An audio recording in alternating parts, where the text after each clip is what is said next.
Pemirsa, terima kasih Anda masih bersama kami dalam program Rohis Rohani Islam. Dan kembali lagi saya ingatkan pemirsa yang ingin bertanya dalam program Rohis ini, silahkan kirim SMS dengan cara ketik Rohis spasi alamat Anda, spasi pertanyaan Anda, kirim ke nomor yang sudah tertera di layar kaca. Kita langsung ke pertanyaan Ustadz. Silahkan. Ini dari 0815575519 sekian. Ustadz, bagaimana cara yang ampuh membuang rasa malas pada diri kita, Ustadz? Ya. Jadi kita ini kadang-kadang namanya juga manusia ini ada saat-saatnya turun, ya, saat malas. Tapi kita juga perlu untuk menghilangkan malas ini, ya supaya apa? Supaya karena yang namanya waktu itu terus berjalan, sementara kita ini, ya, amal kita ini senantiasa juga dihitung oleh Allah Subhanahu wa taala. Jadi per detiknya ini kita dihitung oleh Allah Subhanahu wa taala. Bahkan orang-orang yang berbuat baik pun, ya, dia itu akan menyesal nanti di akhiratnya itu, karena kenapa tidak bisa berbuat lebih baik lagi. Ya, ini apalagi kalau berbuat buruk, ya. Nah, termasuk orang yang malas misalnya melakukan perbuatan yang baik. Nah, ini bagaimana caranya? Ya, supaya kita tidak malas, paling tidak kita harus ada motivasi-motivasi tertentu, ya, supaya kita ini senantiasa semangat, ya. Termasuk motivasi kita ini, motivasi hidup kita itu bukan untuk dunia tetapi untuk akhirat, ya. Motivasi kita itu bukan untuk sesuatu yang fana ini tetapi untuk sesuatu yang kekal selamanya ini. Jadi kita pikir ini bukan pikir dunia tapi pikir akhirat terus. Kalau namanya dunia ini kan meninggalkan kita, tapi kalau akhirat itu siap mendekat kepada kita. Nah, kita siap semakin waktu ini kita pergunakan untuk amal-amal ibadah, ya. Jadi salah satunya kita memikirkan akhirat, ya. Kemudian memikirkan kebesaran Allah. Kemudian yang paling utama lagi adalah kita berada di komunitas ataupun di lingkungan orang-orang yang soleh, ya. Karena orang-orang soleh ini ketika kita bicara dengan mereka ini akan memberikan motivasi tertentu kepada kita, ya. Jangankan mereka bicara, ya, diamnya saja ini kita ini akan tergugah hati kita untuk bisa melaksanakan amal ibadah dan meninggalkan kemalasan. Kemudian kita berdoa kepada Allah Subhanahu wa taala, ya, sebagaimana doa yang diajarkan oleh Rasulullah SAW, ya. Rasulullah mengajarkan kepada umatnya doa ini, Allahumma inni a'udzubika minal ajzi wal kasal wal jubni wal bukhl wa ghalabatid dain wa qahri rijal, ya. Ya Allah, aku berlindung kepadamu dari kelemahan, ya, lemahnya iman, lemahnya tubuh dan seterusnya. Wal kasal, dan juga kemalasan melakukan ibadah, kemalasan untuk segera, ya, sholat berjamaah, ya, kemalasan dan seterusnya. Kemudian berdoa lagi, ya, dari kebakilan, ya, kemudian dari hutang, ya, kemudian dari dikalahkan kepada atas orang-orang, maksudnya menjadi orang-orang yang tertindas. Jadi kita minta perlindungan kepada Allah Subhanahu wa taala juga dari kemalasan. Ya, di sini diriwayatkan oleh Imam Al-Bukhari, ya. Kemudian Ustadz, kalau boleh tahu apa benar Ustadz sifat malas itu datangnya dari setan, Ustadz? Ya, jadi kita hal-hal yang bersifat kemalasan ini sebetulnya ini merupakan wasawisus syaiton atau bisikan-bisikan setan. Terutama kita ini misalnya mestinya itu dipanggil untuk sholat jamaah, tapi kita ini malas, ya kan?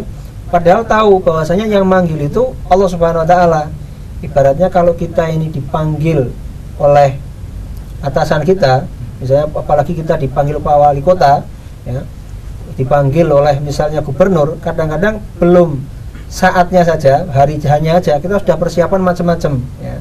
Tapi ini kita dipanggil oleh Allah Subhanahu wa taala yang lebih tinggi lagi. Itu pun kita belum siap apa-apa. Makanya masih nanti, bahkan kadang-kadang tidak dipenuhi panggilannya. Bagaimana mungkin kita itu mau dikabulkan doa kita oleh Allah Subhanahu wa taala sementara kita itu tidak mau, ya, mengikuti panggilan dari Allah Subhanahu wa taala. Kita ke pertanyaan selanjutnya, Ustadz, ya, ini dari 0858701732 sekian. Apakah benar ketika saat haid kita harus menyimpan rambut kepala yang jatuh. Kemudian alasannya apa Ustadz? Ya, jadi itu memang ada di kalangan masyarakat kita yang punya pendapat seperti itu. Ini merujuk kepada kitab Ihya Ulumuddinnya Imam Al-Ghazali. Ya, di situ disebutkan bahwasanya setiap rambut ini yang jatuh ketika kita sedang junub, ya baik haid ataupun junub, ini harus dibasuh ya. Karena alasannya karena nanti rambut-rambut yang seperti ini juga akan dibangkitkan nanti di akhirat kalau seandainya tidak dibasuh dulu. Nah, sebetulnya seperti ini oleh pendapat seperti ini merupakan khilaf dari ulama ya. Itu merupakan pendapat Imam Ghazali pribadi. Tetapi dari mazhab Syafi'i, kalau kita lihat di kitab I'anatul Thalibin atau kitab Qalyubi wa Umairah, ini pendapat itu dibantah bahwasanya tidak ada keharusan ataupun tidak ada kewajiban ataupun tidak ada kesemestian ya untuk menyimpan rambut-rambut yang jatuh ketika kita dalam kondisi sedang junub ataupun haid ya, ataupun kuku-kuku yang kita potong ketika kita dalam keadaan junub ataupun haid. Kenapa? Karena nanti yang dibangkitkan kita itu tubuh kita yang dibangkitkan itu bukan yang kita, misalnya kuku yang kita potong atau rambut yang jatuh, tetapi yang dibangkitkan nanti adalah jasad kita ketika kita meninggal dunia ini. Ya, jadi misalnya kita meninggal dalam kondisi jasad seperti ini ya inilah yang akan dibangkitkan nanti ketika kita nanti di akhirat. Jadi pendapat itu termasuk ya pendapat pribadi dari Imam Ghazali yang merujuknya ke situ, tetapi banyak ulama-ulama fikih terutama mazhab Syafi'i ini juga yang mengatakan bahwasanya itu tidak ada dasarnya, karena di situ dikatakan hadza nazar itu maksudnya janggal ya, maksudnya sesuatu yang masih perlu pemikiran yang lebih dalam lagi ini seperti benar atau tidak. Jadi kalau melihat seperti itu lebih baik kita tidak usah mengikuti yang seperti itu, kita ikuti yang biasa saja. Jadi kalau misalnya orang kemudian dalam keadaan junub kemudian misalnya rambutnya jatuh, ya sudah biar ditanam seperti itu, seperti umumnya rambut-rambut yang lain. Bahkan dalam hadis juga disebutkan suatu ketika Sayyidah Aisyah ini ya, beliau kan dalam posisi umroh ya, dalam posisi umroh. Kemudian Rasulullah memerintahkan beliau ya untuk menyisir rambutnya ini padahal dalam keadaan itu sedang junub. Jadi mestinya junub itu pun Rasulullah malah menyuruh untuk menyisir rambutnya, padahal kan umumnya perempuan itu kalau disisir rambutnya itu kan akan rontok. Jadi ini menunjukkan bahwasanya tidak mengapa menyisir rambut ataupun menggunting kuku dalam keadaan junub ataupun haid. Ya, tidak apa-apa ya, tidak masalah ya. Itu pendapat dari Imam siapa tadi yang itu? Ya, Imam Ghazali dari kitab Ihya Ulumuddinnya. Ya Ustadz, ini pertanyaan terakhir dalam episode kali ini, pertanyaan tadi.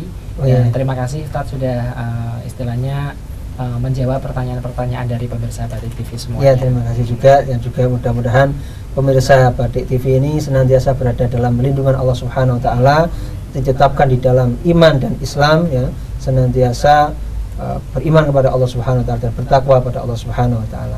Ya, dan semoga saja bagi pemirsa pertanyaan-pertanyaan tadi bisa memberikan manfaat ya Ustadz ya. Ya, bisa memberikan solusi bagi pemirsa. Dan pemirsa, saya ingatkan kembali, yang ingin bertanya silahkan kirim SMS dengan cara ketik Rohis spasi alamat spasi pertanyaan Anda, kirim ke nomor yang tertera di layar kaca. Pemirsa, demikian program Rohis episode kali ini. Jangan lupa untuk saksikan terus Rohis setiap hari Jumat hanya di Batik TV. Saya Wahid Surya pamit undur diri. Wassalamualaikum warahmatullahi wabarakatuh.